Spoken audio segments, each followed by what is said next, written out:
So the third principle is simple and intuitive use. So when we say intuitive, it means having the ability to know something without any direct evidence or reasoning process.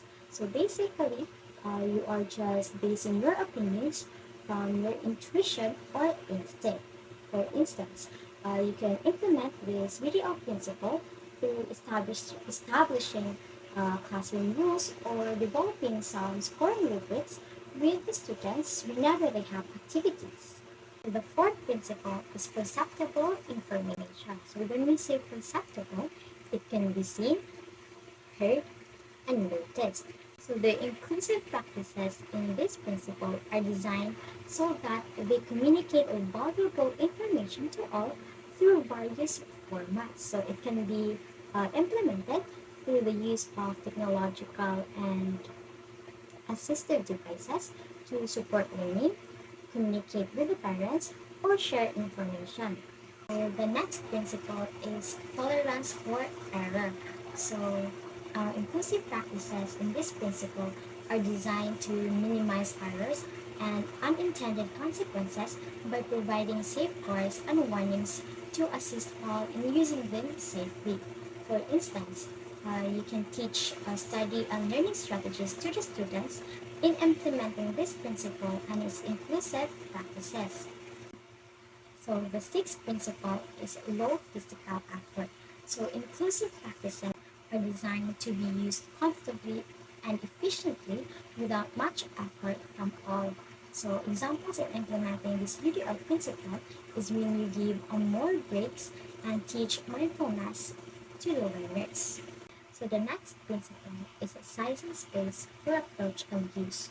In this principle, inclusive practices are designed or for use by all, regardless of their mobility, physicality, or way of communication. So one example in implementing this UDL principle is when you provide opportunities for outdoor activities or work.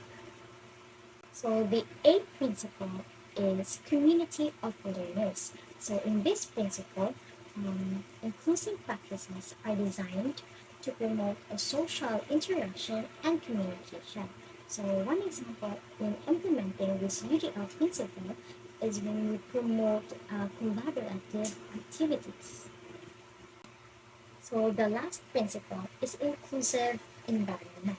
So in this principle, inclusive practices are designed to foster acceptance and a sense of belongingness for all. So examples of this UDR principle is to make students aware of and comfortable with diversity.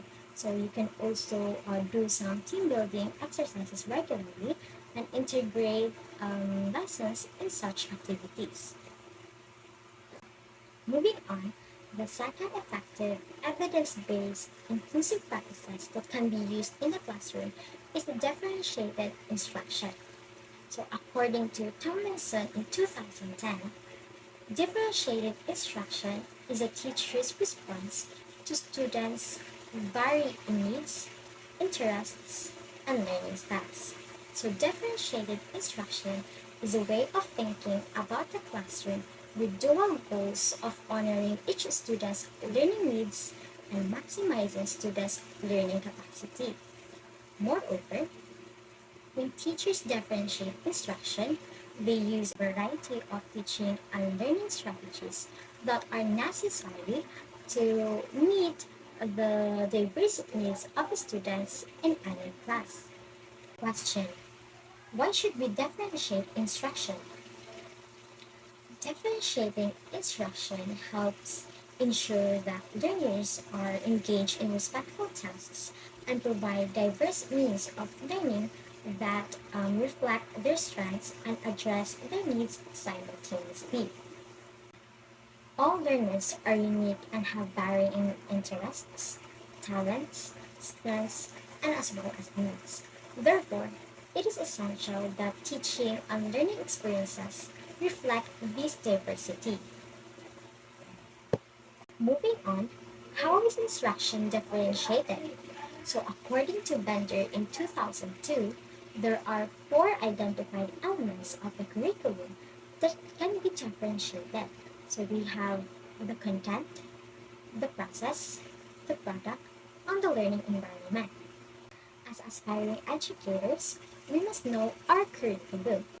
Thus, we are also expected to know our students' interests, readiness level, and also their learning styles or profile. So to further understand the differentiated instruction, here are some differentiation strategies that will guide us in how to differentiate in the classroom. So the first one is content. So content refers to what is being taught or what is being learned by the students. The second is the process. So process refers to how is it or how is content being learned or how is content being taught to the students. So the third one is the product. So it refers to how is learning demonstrated. So you can do this one by giving assessments to the students. So you can give some homeworks or quizzes to confirm if the students have known or learned something. So the last one is the learning environment. So it refers to how is the classroom arranged. So you can do this one, for example, by having a flexible seating so that everyone will be comfortable and the classroom will also be conducive for learning. Now, let's move on to the question, how is the classroom managed during differentiated learning? Here, all you need to do is to structure the classroom by establishing routines during the differentiated learning activities. So the first thing that you need to do is to explain to the students the reason for differentiation. So you have to make sure that this is understood by everybody.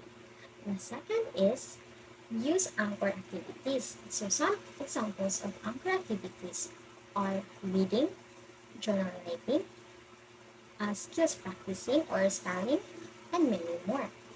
So the third one is assign roles during small group activities to ensure accountability and a positive learning environment. So you'll be assigning roles to the members who will be the facilitator, the reporter, the summarizer, the presenter, and the errand monitor. In this way, each member will be responsible enough to do their parts. Lastly, you have to implement routines for collaborative work. So those are the things that you need to do uh, to manage the classroom during the differentiation learning.